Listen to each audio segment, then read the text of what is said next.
This is Hachiko, Japan's most famous dog, a symbol of loyalty and devotion. Hachiko was born in 1923. He was adopted by Professor Hidesaburo Ueno, who lived in Tokyo. Every day, Hachiko would accompany his owner to Shibuya Station and wait for him to return from work. In 1925, tragedy struck.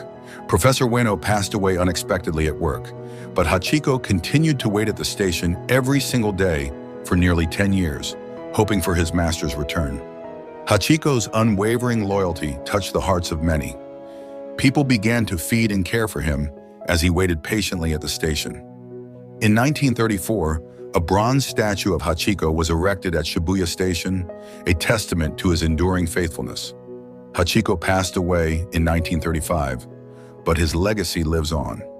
Hachiko's story reminds us all of the true meaning of loyalty. It's a tale heavier than mountains,